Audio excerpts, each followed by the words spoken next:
یہ ہے عبادت میں خشوع، اس کے حضور جب اس کے ہو گئے، محویت کا یہ عالم ہے کہ اسی کے ہو گئے، کسی غیر کی طرف خیال بھی نہیں گیا۔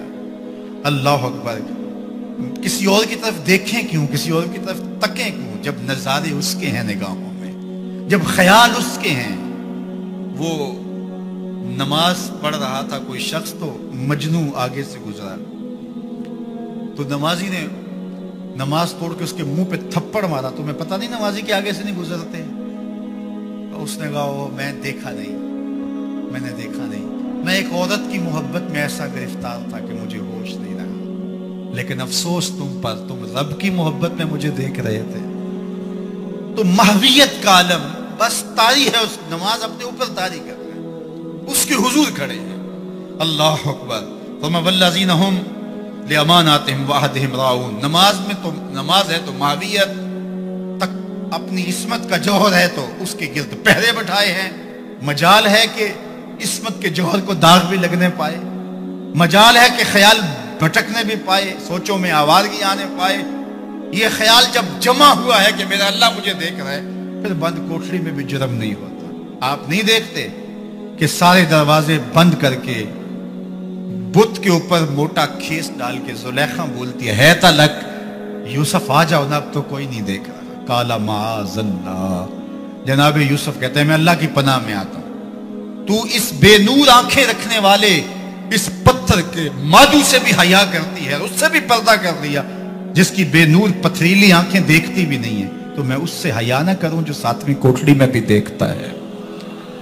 اللہ اکبر، اتنی روشنی برستی ہے کہ گناہ کا تصور ہی محال ہو جاتا ہے۔ اور جناب یوسف کو پتہ ہے کہ ساتوں دروازے بند ہیں اور تالے چڑھے ہوئے ہیں، لیکن اللہ کے یقین پہ حضرت یوسف دوڑتے ہیں، اللہ تالے پگھلا دیتا ہے، دروازے کھلنے لگتے ہیں، قفل گرنے لگتے ہیں۔ جب کوئی اس کا ہو جائے تو کوئی قفل، کوئی راستے کی بندش اس کا راستہ نہیں روک سکتی۔ اللہ بند مکفل راہیں بھی کشادہ کر دیتا، اس کے ہو کے تو دیکھو، اس کے بن کے تو دیکھو۔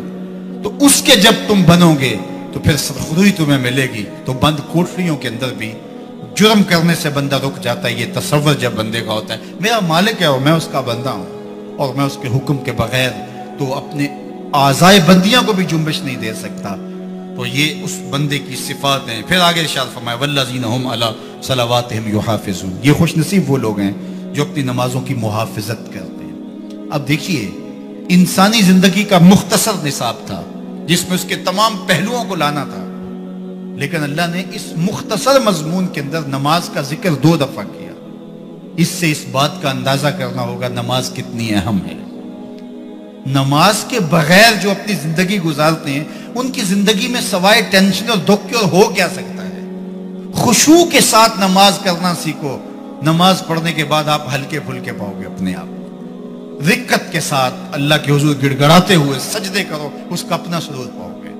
اللہ اکبر۔ لیکن ایک بندہ کہے کہ جناب میں نماز پڑھتا ہوں لیکن ایسی کیفیت تو پیدا نہیں ہوتی، تو شیطان اس کو کہتا ہے کیا فائدہ ایسی نماز پڑھنے کا۔ لوگ بھی کہتے ہیں فلاں بندے سے یہ جرم بھی سرزد ہوتا ہے، نماز بھی پڑھتا ہے، اس کی نماز کو مورد الزام بناتے ہیں، تو بندہ بھی کہتا ہے چھوڑے، نماز نے مجھے کیا فائدہ دیا۔ لیکن کہا نہیں نماز نہیں چھوڑنی، پہلے فرمایا نماز میں خشوع کرتے ہیں، یہاں فرمایا نماز کی محافظت کرتے ہیں۔ اگر کسی وجہ سے خشوع پیدا نہیں ہوتا چھوڑتے پھر بھی نہیں ہے، یہ اللہ کا فریضہ ہے۔ محدث کچھوچوی علیہ رحمہ سے ان کے ایک مرید نے کہا حضرت نماز پڑھتا ہوں لطف نہیں آتا، مزہ نہیں آتا، تو آپ نے حیرت سے کہا کہ اس کے باوجود پڑھتے تو ہو؟ کہا جی وہ تو اللہ کا حکم ہے، وہ تو پڑھتا ہوں۔ تو محدث کچھوچوی علیہ رحمہ جھومنے لگے، اس کی راحتیں پوری طرف اس کی طرف متوجہ نہیں، اللہ کے بندے ہو، تمہیں سرور نہیں آتا پھر بھی پڑھتے ہو، اس کا مطلب ہے تم سرور کے لیے، مزے کے لیے، لطف کے لیے نہیں پڑھتے، تم تو اللہ کے لیے پڑھتے ہو۔ اس نے کہا حضرت اس کا مزہ آ گیا ہے۔ اللہ اکبر۔ تو بندہ سرور نہیں بھی آ رہا پھر بھی اپنے آپ کو کھینچ کے لا رہا ہے مسجد کے اندر، خیال تنگ کر رہے ہیں پھر بھی مصلی پہ اپنے آپ کو کھڑا کر رہا ہے۔ سوچے اس کو آوارہ جو ہے وہ پتے کی طرح کبھی ادھر پھینکتی ہے کبھی ادھر پھینکتی ہے، لیکن پھر بھی وہ کھڑا ہوا ہے کہ میں نماز پوری کر کے جانی ہے۔ بار بار کبھی بھولتا ہے لیکن پھر دوبارہ نیت مان کے کھڑا ہو جاتا ہے، نہیں میں پوری کر کے جانی ہے۔ یہ کیوں کرتا ہے؟ میرے اللہ کا حکم ہے۔ تو خشوع کی وہ کیفیت نہ بھی ہو تو کہا محافظت پھر بھی کرتے ہیں. یہ خوش نصیب لوگ ہیں. اللہ اکبر. کیا ارشاد فرمایا؟ اولئک هم الوارثون. یہ لوگ وارث ہیں. یہ لوگ جن میں یہ خوبی ہیں یہ وارث ہیں. کس چیز کے وارث ہیں؟ مال کے، دولت کے، کوٹھیوں کے، کاروں کے، محلات. ساری سوچیں اپنے مالک کی دہلیز یا رسول الفردوس. یہ جنت الفردوس کی نماز پڑھی چلا گیا. یہ جنت کا بہترین نہیں آیا تو کسی کو پتہ ہی نہیں کون نہیں. جب اللہ سے مانگو تو جنت الفردوس مانگو. کریم کے در پہ آئے ہو تو پھر تھوڑا کیوں مانگنا ہے؟ جنت الفردوس مانگو. اللہ اکبر. ہم فیہا خالدون. اس جنت کے پلے کچھ بھی الگ بھی اس میں ہمیشہ رہے. اگر ایمان کا چراغ ہے، موت کو بھی موت آ جائے تو اگرچہ وہ جھونپڑے میں بھی رہتا ہو، جہنم میں جا کے ایک ہی امید ہے کہ اس کے جھونپڑے میں تو اندھیرا ہے، موت آ جائے تو جان چھوٹ جائے. اور جنت لیکن کامیاب وہ نہیں ہے، کامیاب بلال حبشی ہے. یہ سب کچھ چھن نہ جائے. ہماری زندگی کے گوشوں کو یہ منور کر دیتی ہیں اور ایک صالح اور پاکیزہ انسان جو ہمارا مالک دیکھنا چاہتا ہے اور جہنمی خوف سے مر جاتا ہے لیکن موت کو موت ثم نقض بیدہ. پھر حضور نے ہاتھ سے چٹکی بجائی. اردیتم. ہمارے اساتذہ فرماتے ہیں کہ یہاں چٹکی بجانا بھی. اہل جنت کیا تم اس نے پائی تو وہ کہیں گے ہمیں کیا ہوا کہ راضی نہ ہو. ہمیں تو وہ ادب سے کھڑے ہوں مالک کی حضور ہے.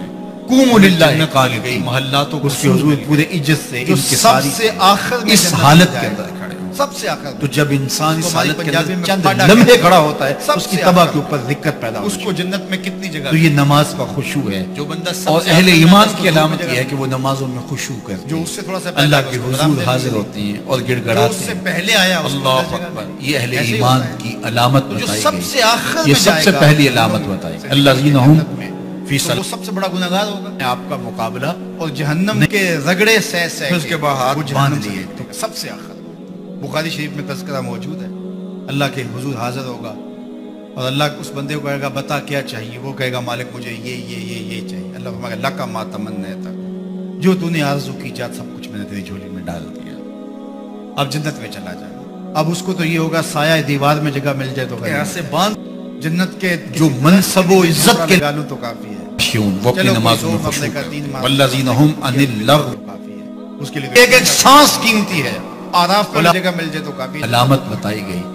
یہ سب سے پہلی علامت ہے. الذین هم فی صلاتہم خاشعون. وہ لیکن اس کو کہا جائے گا جا جنت میں چلا جا اور تیرے لیے جنت میں دنیا سے 10 گنا جگہ ہے. اور اس کی جگہ یوں لکھ دو دنیا سے. تو بخاری کی روایت پھر مطمئن ہو گئی. 7 ایک اعظم پہ پھیلا ہوا جہاں. صرف ایک چیز ہم سیکھتے ہیں.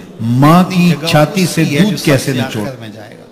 ہماری زندگی کے گوشوں کو یہ منور کر دیتی ہیں. میرے رب مجھے رب ہو کے مذاق کر رہا ہے، مالک ہو کے مجھ سے مذاق کر رہا ہے، بادشاہ ہو کے مجھ سے مذاق کر رہا ہے. اللہ فرمائے گا مذاق نہیں. جب حضور یہ حدیث بیان کر رہے تھے حضور اتنا مسکرائے کہ حضور کی داڑھیں نظر آنے لگی. اس کو لگے گا ہی نہیں کہ مجھ کو میں ساری زندگی پاپ کرنے والا لیکن ایمان کا چراغاں تو اندر تھا. اللہ اکبر. آج نکلے گا تو جنت میں سب سے آخر جانے والے شخص کو کتنی جگہ ملے گی؟ دنیا سے 10 گنا جگہ دنیا سے سب سے آخری شخص کو پھاٹے شخص کو ملے گی. پھر بلال حبشی کی جاگیروں کا عالم کیا ہوگا؟ ابو بکر عمر کی جاگیروں کا عالم کیا ہوگا؟ بابا فرید گنج شکر داتا گنج بخش علی اجویری شیخ احمد مجدد الفسانی کی جاگیروں کا عالم کیا ہوگا؟ یہ سب سے آخری کی یہ جاگیر ہے دنیا سے 10 گنا جگہ. اب جنتی جنت میں یہ تو سب سے کم کی میں کہانی سنائی ہے. جو اعلیٰ ہوں گے تو اللہ اکبر. حضور فرمایا یہاں سے لے کے صنعاء تک. مدینے میں حضور نے فرمایا یہاں سے لے کے صنعاء تک. یہ صنعاء جو ہے یہ یمن کا شہر ہے. مدینے سے لے کے صنعاء تک فرمایا جنتی میں جنتیوں کا موتی کا ایک محل ہوگا جو اتنا بڑا ہوگا. یہاں سے لے کے صنعاء تک ایک ایک محل اتنا ہوگا. اور کتنے محل دیے جائیں گے. اور یہ جنت کی نعمتیں ہیں. اب کس کا جی چاہے گا کہ یہ جنت کی نعمتیں چھنے؟ موج لگ گئی خدشہ ایک ہی ہوگا کہیں موت نہ آ جائے. موت کو بھی موت آ گئی کام ختم ہو گیا اب خوش ہو جائیں گے. اللہ تعالیٰ ان سے خطاب فرمائے گا راضی ہو؟ وہ کہیں گے گوڈے گوڈے راضی. ہمیں کیا ہوا کہ ہم راضی نہ ہوں؟ اس کا یہی ترجمہ بننا ہے گوڈے گوڈے راضی. ہمیں کیا ہوا ما لنا اللہ نرضى. ہمیں کیا ہوا کہ ہم راضی نہ ہوں؟ تو اللہ فرمائے گا تمہیں ایک اور شے دینے لگا ہوں. تو وہ کہیں گے مالک کسر کون سی رہی ہے؟ اب کیا شے ملنے والی ہے؟ ہر شے تو مل گئی، جو آرزو کرے وہ مل گئی۔ وَلَكُمْ فِيهَا مَا تَشْتَهِي أَنفُسُكُمْ، جو دل میں آرزو پیدا ہوگی وہ سامنے ہوگا۔ تو اب کوئی آرزو ہی نہیں رہی تو کیا ملے گا ہمیں؟ اللہ فرمائے ایک شے تمہیں دینے لگا ہوں جو تمہیں خوش کر دے گی، نہال کر دے گی، تو وہ جنتی جھولیاں پھیلا لیں گے۔ اور اللہ کیا عطا کرے گا؟ سنو، اللہ فرمائے گا میں تم سے راضی ہو گیا ہوں، اب کبھی بھی ناراض نہیں ہوں گا، تم سے ایسا راضی